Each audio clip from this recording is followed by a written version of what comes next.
Assalamualaikum warahmatullahi wabarakatuh. Perkenalkan nama saya Fria Siddiqui dengan NIM C100273 dari kelas R10 Akuntansi S1 Universitas Jambi, Fakultas Ekonomi dan Bisnis. Di sini saya membahas materi tentang akuntansi syariah yang berjudul sumber hukum Islam, jenis dan definisi sumber hukum Islam, urutan pengambilan hukum Islam, mukjizat Al-Quran, fungsi dan peranan Al-Quran, fungsi as-sunnah, fungsi jima, ijma, dan fungsi qiyas. Nah, yang pertama yaitu sumber hukum Islam. Hukum Islam bukan hanya sebuah teori saja, namun adalah sebuah aturan-aturan untuk diterapkan di dalam sendi kehidupan manusia. Untuk itu diperlukan sumber hukum Islam sebagai solusi sebagai Al-Quran, Al-Hadis, Ijma, dan Qiyas.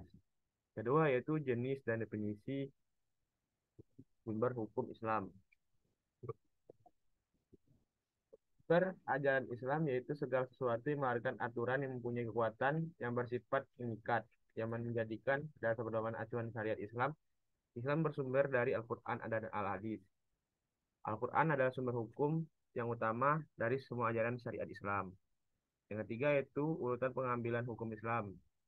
Sumber hukum Islam yakni Al-Quran, hadis, ijma, dan qiyas. Teori telaah hukum yang diawali oleh sahabat Muadz bin Jabal ini dilanjutkan oleh intelektual Muslim dari generasi ke generasi. Salah satunya ijma Imam Syafi'i, Ustadz Tengku Khairul Fazli, LC, dalam bukunya Ushul Fikih Mazhab Syafi'i mengatakan Imam Asy Syafi'i sebagai para utama lainnya menetapkan bahwa Al-Quran sebagai hukum Islam yang paling pokok. Yang keempat yaitu ada mukjizat Al-Quran. Adapun kemujizatan Al-Quran dapat ditinjau dari beberapa segi, diantaranya keindahan, bahasa,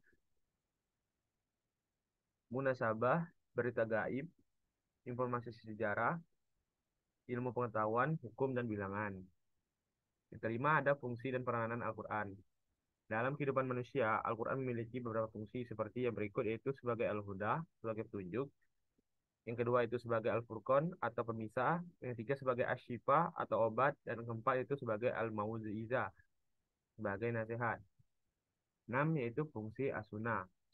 Sunnah merupakan keterangan Nabi Muhammad SAW baik berupa ucapan, perbuatan, maupun ketetapan Nabi. Selain itu, Sunnah juga merupakan sumber hukum kedua setelah Al-Quran.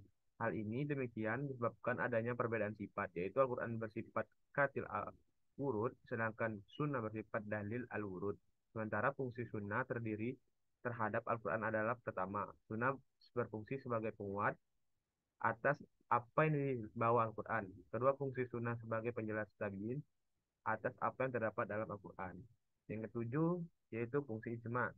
Ijma atau ijma merupakan dalam membuat kesepakatan para ulama dalam menetapkan suatu hukum dalam agama berdasarkan Al-Quran dan hadis dalam suatu perkaraan yang terjadi. Berikut adalah unsur-unsur ijma, yaitu adanya kesepakatan seluruh mujtahid dari kalangan umat Islam. Yang kedua, ada suatu kesepakatan yang dilakukan harusnya dinyatakan secara jelas. Dan ketiga, melakukan kesepakatan tersebut dalam mujtahid. Yang empat, kesepakatan tersebut terjadi setelah wafatnya Rasulullah. Yang kelima, yang disepakati itu adalah hukum syariah mengenai suatu masalah atau perusahaan hukum tertentu. Ijma umat terbagi menjadi dua, yaitu ijma kauli dan ijma sukuti. Nah, yang berikutnya yaitu fungsi kias. Kias adalah penetapan suatu hukum dan perkara baru yang belum ada pada masa sebelumnya, namun memiliki kesamaan dalam sebab, manfaat, bahaya, dan berbagai aspek dengan perkara terdahulu sehingga dihukum sama. Dalam Islam, kias sifatnya darurat.